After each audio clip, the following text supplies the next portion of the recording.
Welcome to Cutting with the Chase with Rob Chase, brought to you by the Inland Northwest Report.com. Alternative news and opinion for the Inland Northwest. And now, here's your host, Rob Chase. This is Rob Chase with Cutting to the Chase, brought to you by the Inland Northwest Report.com. Today our guest is Ed Pace, and Ed has a wide background. He's a generalist like myself, so we'll be moving around, quite a bit wherever this conversation takes us. And Ed, I've known him when he was an engineer at Hewlett Packard. He's a Vietnam veteran. He's a former Spokane City councilman. He's also a Lutheran pastor too. So let's cut to the chase, Ed. And Ed, I'm kind of curious, how do you balance being a city councilman and also a Lutheran pastor? It's kind of like combining Caesar and Christ in a way. So how do you pull that off? Yeah, it is. It's working both sides of the coin, where Jesus said, look at this coin, and Caesar's picture was on it, and Jesus said, give to Caesar what is Caesar's, and give to God what is God's. And that's what all Christians have to do. We live in the world, we work in the world, we have jobs, we raise families, but then we're also part of the priesthood of all believers. And so we're all doing that, working. But if we want a moral society, which is the founders want us to have, how do you do that? How do you have that strict separation of church and state? Well, we can't have a moral society because all humans are immoral people. The Bible says in Romans 3:23, all have sinned and fall short of the glory of God. And there's no human exception to that. Of course, our Roman Catholic brothers and sisters think that the Blessed Virgin Mary, the Mother of God, was not a sinner, but I would argue with them and point to Romans 3:23. She was, just like the rest of us. We cannot have a moral society because we are not moral people. Well, even in Mary's prayer when she met with Martha, I think they call it the Magnificat, in the Roman Catholic Church, but she does talk about Christ being her all Savior. All of Christianity calls it. So if she's without sin, why would she need a Savior? Right, exactly.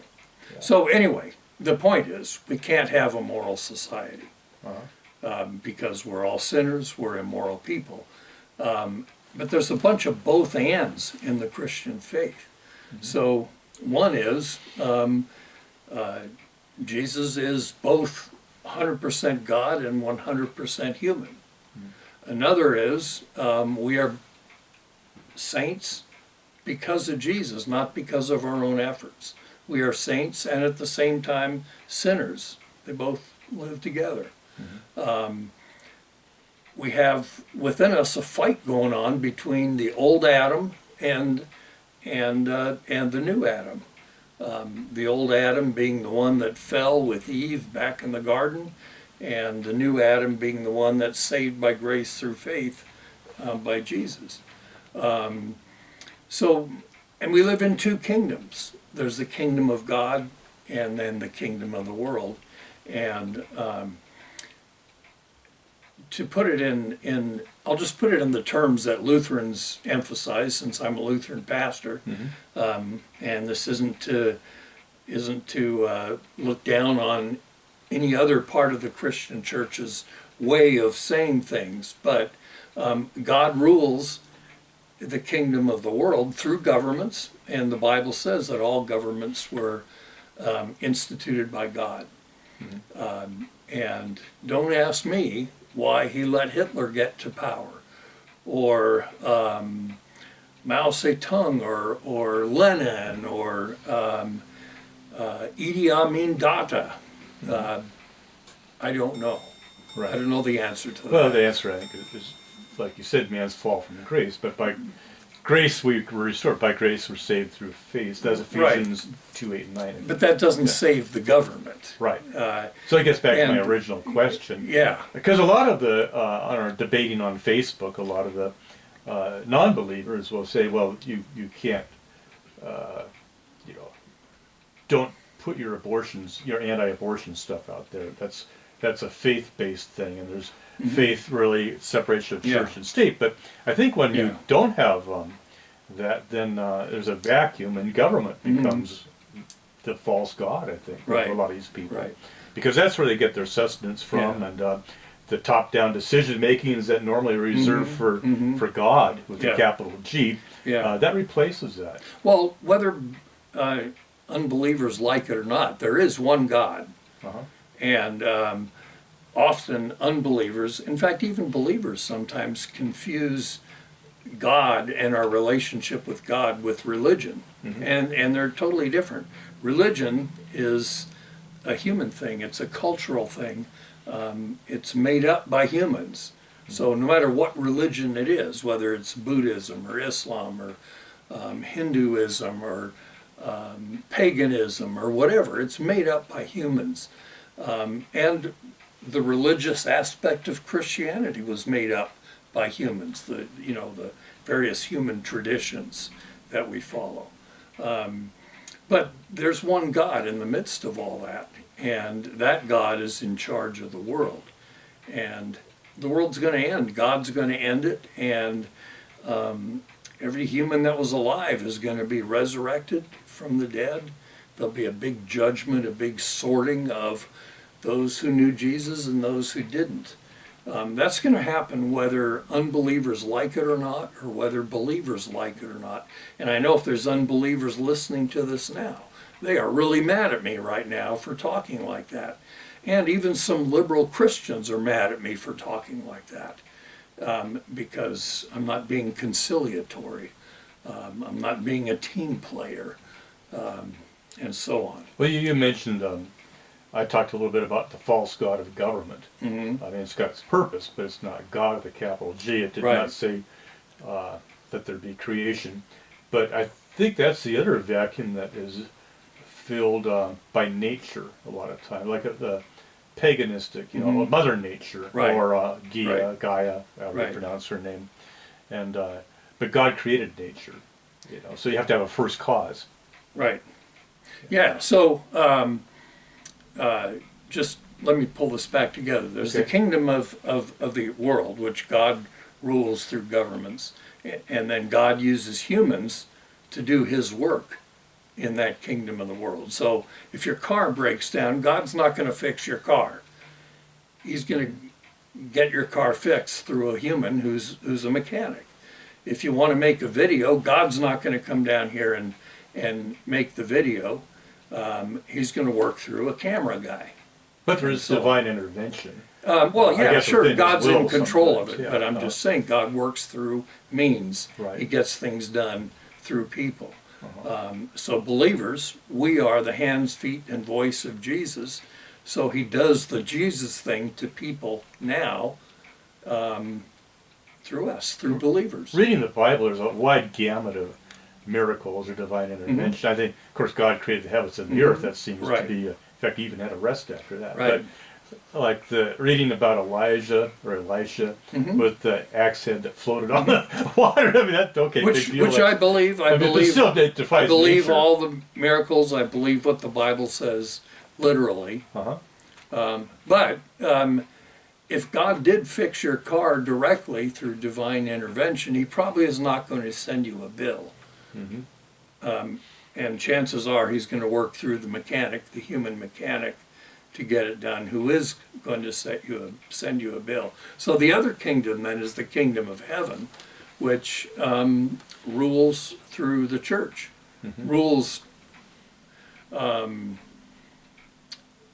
is ruled through the church, through the words of the Bible, through preached words, sacraments, and so you're talking about the Lutheran Church, right? No, okay. Certainly not. There's only one church.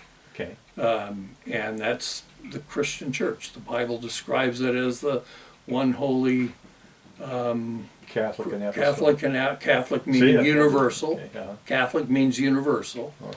And apostolic church. It was kicked off by Jesus and carried on by the apostles, and then they passed it along, and they passed it along, and they passed it along.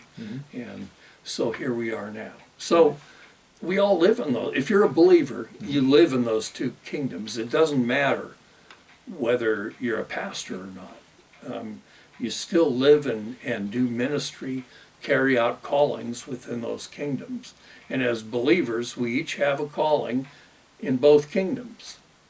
So when I worked for Hewlett Packard, God called me to be an electronics technology person. But at the same time, he called me to be a parent, to take part in raising my children. He called me to be active in a church, and I taught Sunday school. This was before I became a pastor. Taught Sunday school and did various other lay ministry and leadership. Was it when your children were raised then that you said, okay, you have a duty to raise your children, right? And maybe you didn't, maybe you loved your job or not, but I did, in fact. Okay, yeah, but you suddenly thought, okay, now I can do what I really want to do, and that's to be a Lutheran pastor. No, it wasn't. It wasn't that. It was. I really wanted, from the time I was a kid. In fact, I remember the exact moment. I was 7 years old. My dad took me to a Scoutorama. Every year the Boy Scouts have a little dog and pony show where they show off what they've been working on. And there was this scout sitting at a little card table with a crystal radio set. And so we asked him what he was doing, and he talked about it and all that. And that was it. I knew I wanted to be in electronics. And so I was. I did that.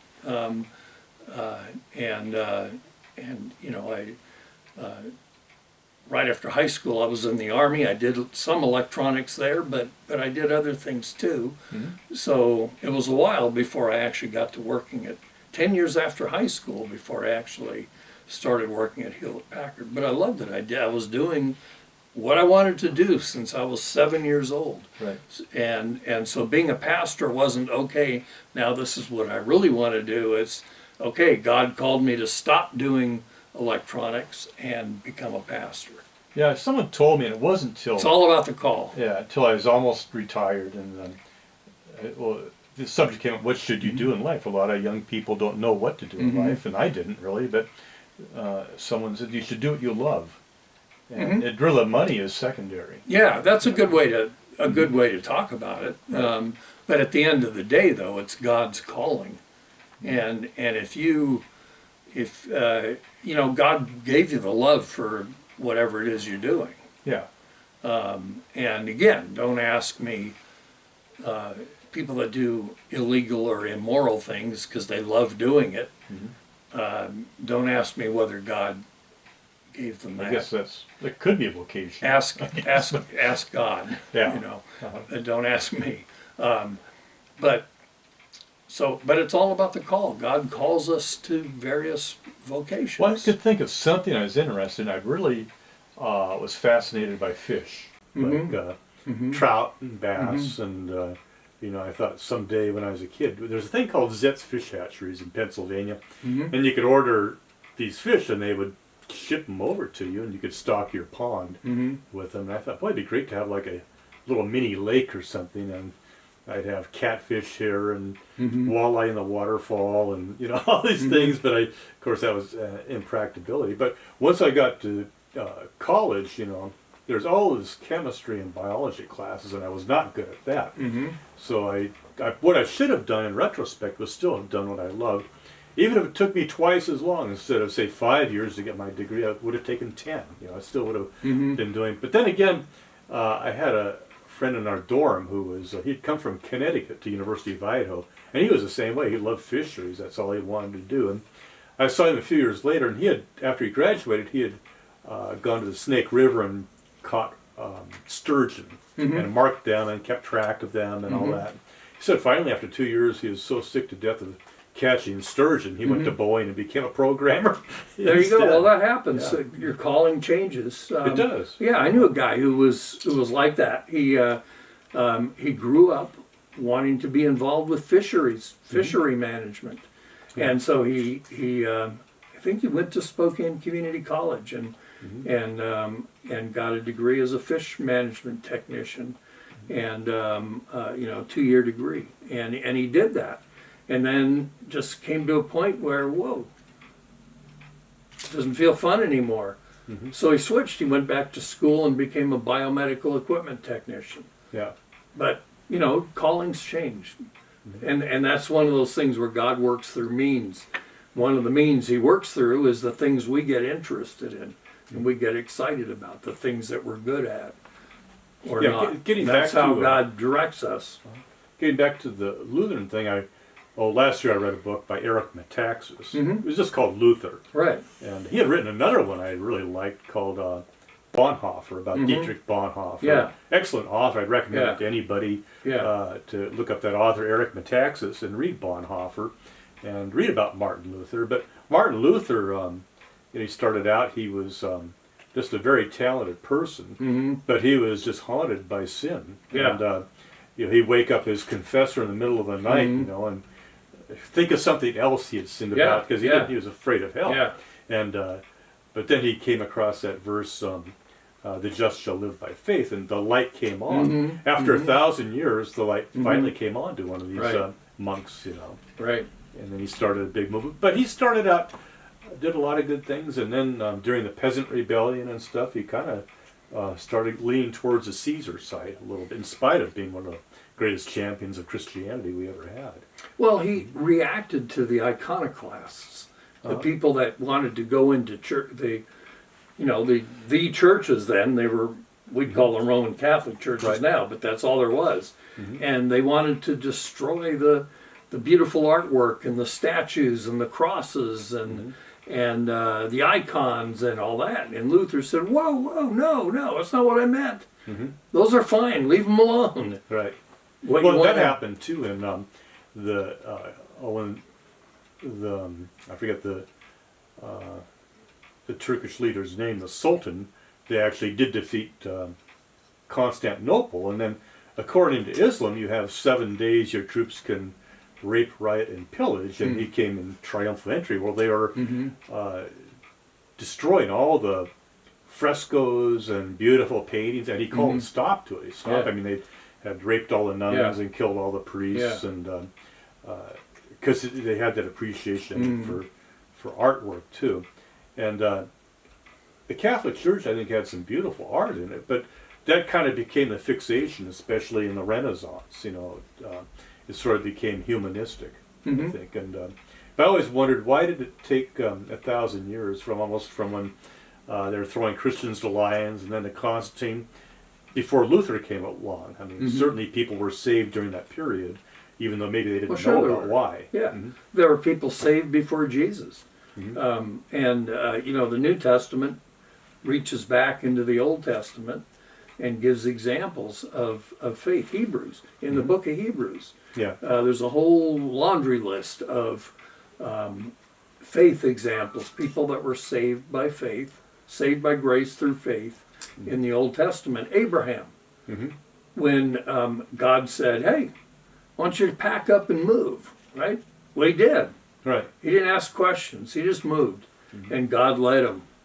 But that's the question itself. I've also heard, there are, of course, people saved, but they couldn't enter heaven until Jesus Christ had died on the cross and resurrected, the saints along with himself. Do Lutherans subscribe to that theory? I've never even thought about that. And I think the whole time-space continuum, of course, is totally different in a different universe with different laws. God looks at it. We tend to think of it looks at it one way. Linear. Yeah, we look at it as a continuum, like you said, a space-time continuum. God, of course, God sees that. He created that, but He just sees a whole different thing. I think there's sees it in a whole different way. So it's not really something to worry about. Right. Either you're saved by grace through faith or you're not. Well, that's what takes faith. And you can't have when faith Abraham went to heaven, in fact, Abraham did go to heaven when Jesus was alive. Remember the story of the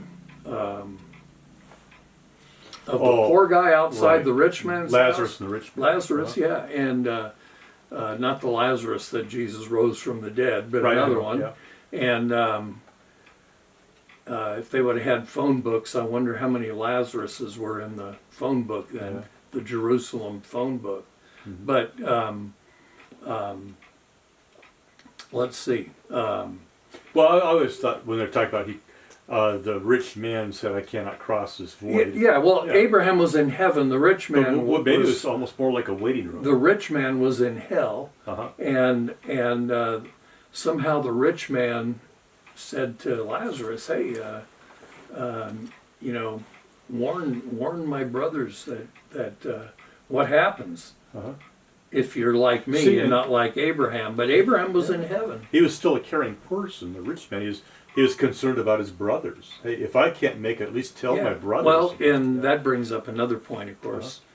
You're not saved. You don't go to heaven because you're a caring person or because you're a good person. Right. There are plenty of loving, good, decent people in hell. Right. Just simply because they didn't have faith in Jesus. They didn't believe Jesus. Whether it's they never heard of Jesus through no fault of their own, or whether they heard and rejected, it doesn't matter. Well, the way I was raised Roman Catholic. And I saw it kind of like the scales. Here's your good deeds. Here's your bad deeds, and you could actually tip the scales if you gave money, which was Luther was concerned about simony. Or just by doing good works, or good works, going on crusade, or from the Protestant perspective, especially the Lutheran perspective, good works do not matter. They don't do anything. Now, once we're saved for doing good works. The Bible talks about how we were predestined even before the creation of the world. Somehow God knew us, each of us, and we were predestined for salvation and for good works.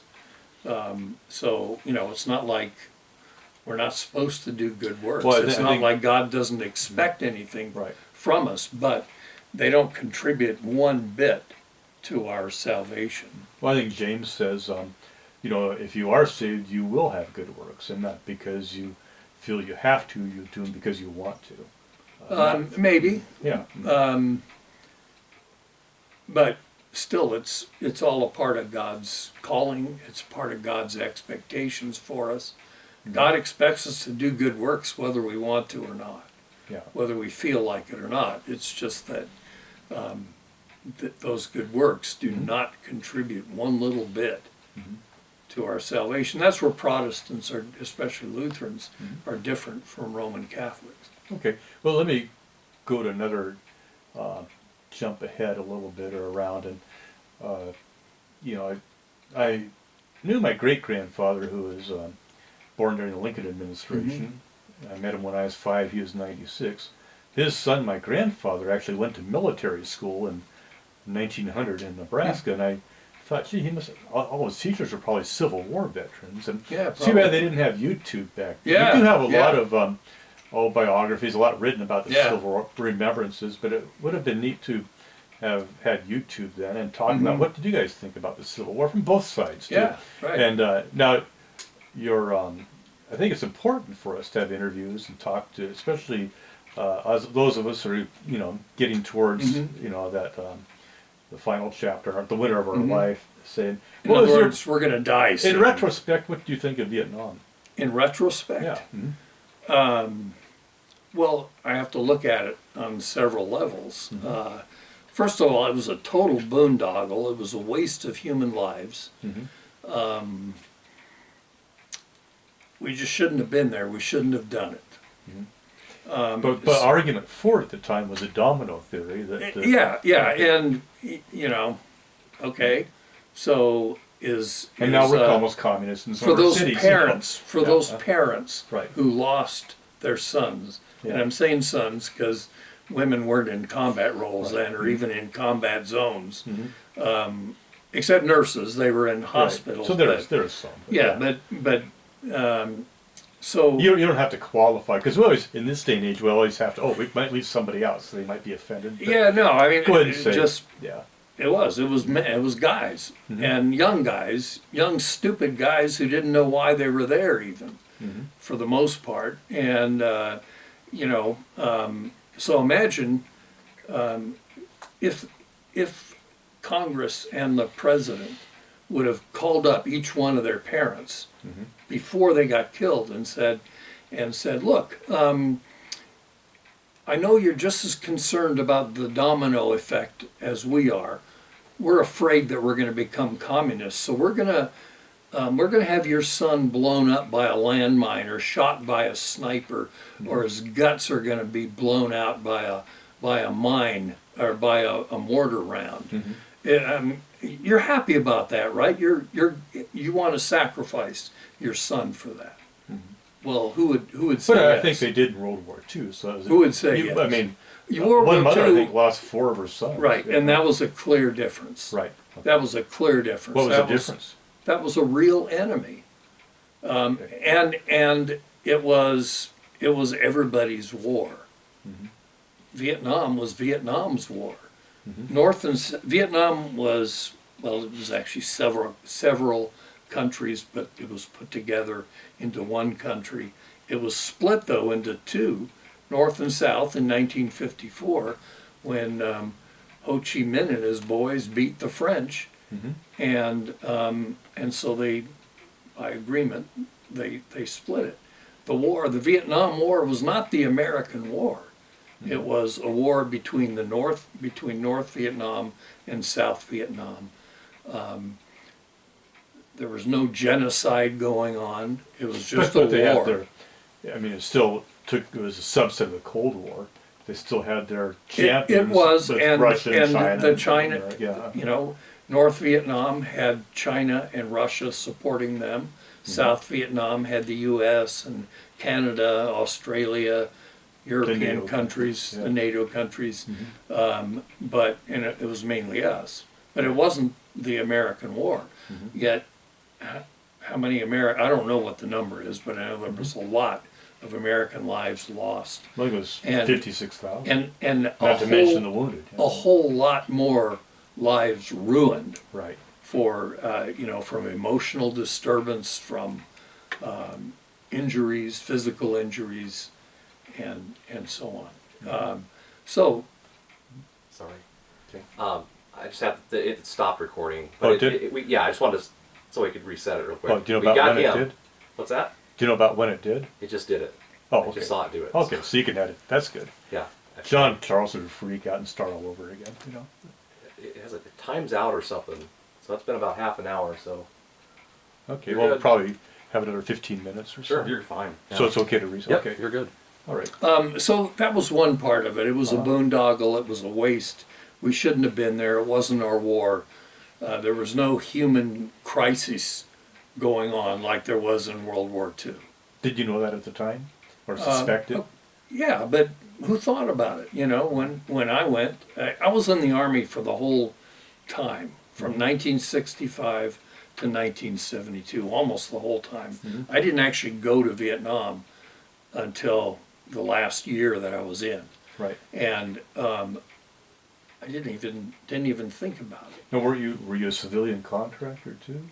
Later, Later, after I got out of the Army, I went back to Vietnam as a civilian contractor. What year? Oh, that was when it was ending. So you did get to see the end of it. Yeah, I saw the end. I remember the night of the ceasefire in 1973, and then, of course, in 1975, when North Vietnam violated the terms of the ceasefire and came charging down and took over South Vietnam Right. anyway. And I was there then, and I was evacuated along with all the other Americans that were there. But anyways, that gets back to morality in government, in that the Chinese would say, well, it's a means to an end. Yeah. They knew they were going to Yeah. violate that. Yeah. They probably knew that we would have to at least put an appearance of keeping our word on things. and we did. We Yeah, did. We did. Maybe. Except when the U.S. forces were pulled out, our government would brag about how they're pulling out the U.S. forces, but then they'd contract with civilian corporations to send people like me right back to do military work. Now we weren't on the ground doing combat stuff, but But you were there for the. And did you say it was like pandemonium? Or? It was crazy. It was nuts. State Department guys running around drunk and confused, and you could, an American citizen could round up 100 Vietnamese and bring them along with him. Just sign a paper and saying that you'll support them and take care of them, which is interesting in light of today's crisis. Yeah. Border crisis, where, true. in order for these Vietnamese to come here in 1975, I signed for 8 of them myself, my wife's brothers and sisters. Yeah. We had to sign that we would take care of them, we would support them. Now your wife is Vietnamese, right? Yeah, my wife's Vietnamese. But anyway, so that was just one piece of it. The other piece of the war, just from looking back, there actually some good came out of it. I mean, Vietnam was a beautiful country. I had a good experience there, especially as a civilian, and it was just a beautiful place.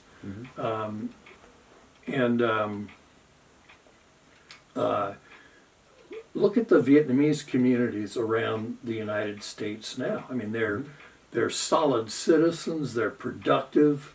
They're the Vietnamese that snuck out of Vietnam as boat people because they so desperately wanted to come to the United States. Their kids are doctors and scientists, I noticed engineers and lawyers, and very, very quickly too. And they were quick within a learners. generation. Yeah, within a generation, they just figured out how to make things happen, how to be productive. And so all these Vietnamese, these little Saigons that sprung up, like in Houston and Westminster in Southern California and San Jose. I mean, they're awesome communities. Would you say it was because of strong family values? It was just, I don't know, it's who the Vietnamese, probably strong family values is part of it, but it's just who the Vietnamese are. Because I heard the incentive, like in China. They're smart. I mean, this sounds racist to say this, but they are smart people. They're resourceful people. They're hardworking people. And there's a lot of Vietnamese today that are big-time Trump supporters. My wife's got a brother in San Jose who's a huge Trump supporter. Right. She was just visiting her cousin over in Olympia, and she took pictures of her cousin, this 80-year-old Vietnamese guy, has a framed photo of President Trump and the First Lady in his house, in a prominent place in his house. Yeah, just thought. And he's not alone. There's a lot of them. Well, even the Russians that came over here. Were also Asian. Yeah, too. They're maybe because it was they were fleeing. They saw, hey, I got a chance. No one's going to stop me if I want to make a buck here. Right, right. And they've been very successful, I think. Yeah. But they did work hard. I worked with a lot of them at Hewlett Packard, and they were good workers, and a lot of them already. And this is in the 90s. Vietnam fell in the 70s. Already been back to see their families. It happened so quickly. Now, North Korea and South Korea is a different thing. That's a whole different thing. Yeah, and that maybe it's because we did have a DMZ. Maybe we should have left it and let but things take look their what place. South Korea's accomplished. Yeah, exactly. And South Koreans who've migrated to the United States. They're now, one thing is, we're going to get back now to city council. There's no real primer on what you do as a city councilman. You kind of get in there and you learn as you go. So a lot of these people that are running for city council, you see them stumped with questions. A lot of especially property owners may have for them, and it's kind of complicated. A lot is written about national politics or global politics, a lesser amount of state politics, but it's hard. That's where you kind of get your beginning, is running for something locally, but it's not so much what you know, it's who you are. I think, that it comes to the who table. you are and who you know. Realistically, you asked about being a pastor and a city councilman. I was a pastor at the same time. I was during my 4 years as a Spokane Valley city councilman, and I just barely got elected. I got elected by only remember that. 526 votes. And you probably remember the election night party. You thought you'd lost that. I remember that. Rod Higgins and I had a election night party together, and you were there, and Right. State Rep Matt Shea was there, and a bunch of other folks, and I lost by 3 votes. Yeah.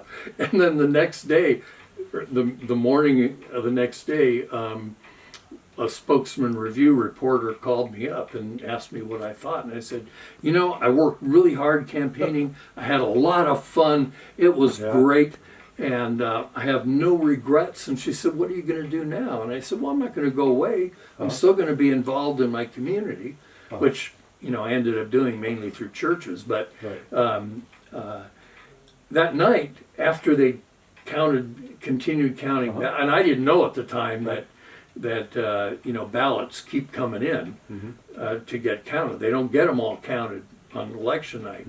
And so Rod Higgins called me up and he said, hey, you won. I said, you got to be kidding me. and I looked, and yeah, I was 126 votes ahead.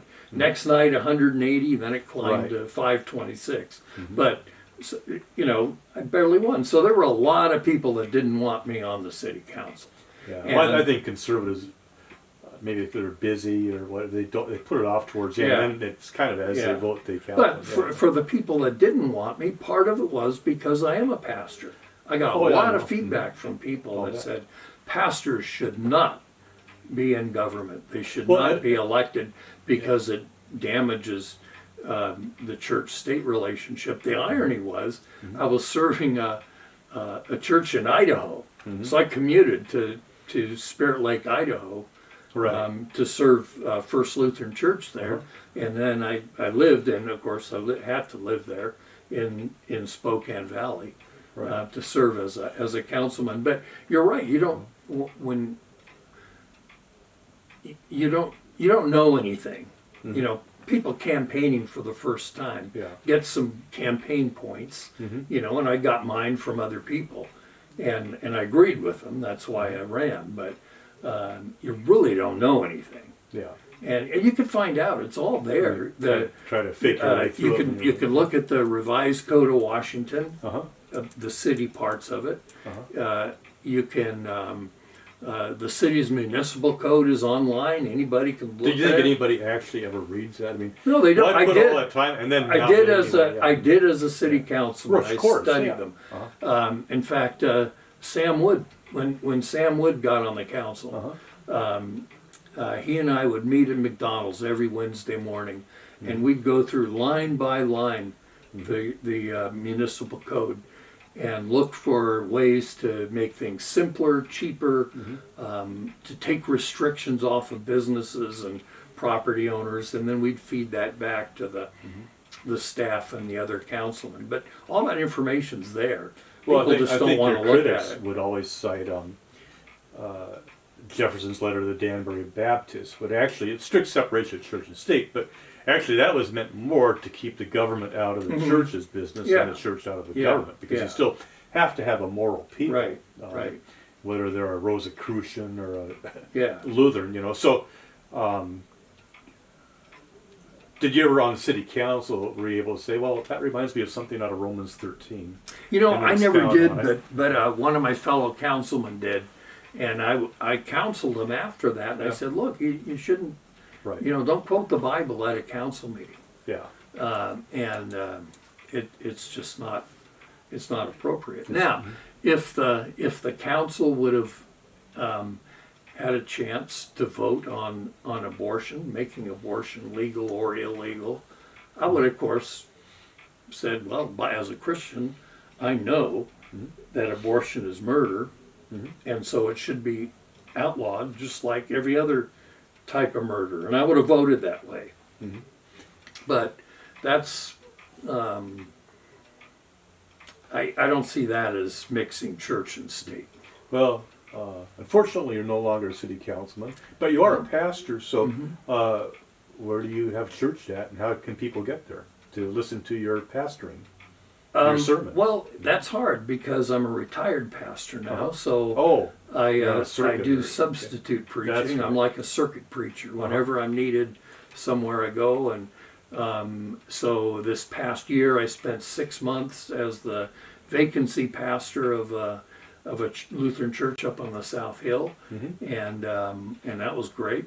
And I was part time, but I had office hours and preached every Sunday and all that. But so right now it's just when I'm called, I go and substitute. Okay, it's your last chance. What do you want to say to our guests out there? Any words of wisdom you have about getting into church and politics, or just life in general? Yeah, get into politics. If you're a Christian, be involved with politics. Run for office, vote, be an informed voter. And if you do run for office, you've got to be aware that don't do it to try to get reelected. Just do it. And so I took the reason I didn't get reelected was I took some positions that people didn't like. Right. I drafted the resolution saying that Spokane Valley was not a sanctuary city. Right. I co-sponsored with Sam Wood the resolution, which they're re-arguing now, saying that we don't discriminate in our city based on race or sex or gender or whatever. I took a position for parental rights, and I said I wrote a parental rights manifesto that included education, and I said parents, not teachers, not school boards, not principals, are the boss. They are responsible for the content, the curriculum, and everything. And teachers need to answer to the parents. And boy, that caused an uproar. People did not like that. Well, it's not the best thing for a politician to take principled stands if he wants to be No, reelected. yeah, and so if you take stands, you're not going to get principled stands. You're not going to get reelected. Exactly. Okay, well, thank you for joining us, Ed. This has been Cut to the Chase, and let's not forget to pray first.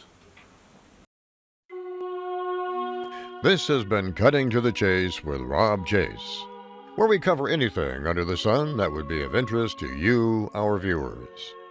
Cutting to the Chase has been brought to you by the Inland Northwest Report.com, alternative news and opinion for the Inland Northwest. Don't forget to catch our Sunday edition of Cutting to the Chase, where Rob will interview local pastors on Christian perspectives. Until next time, stay in prayer for God, family, and country.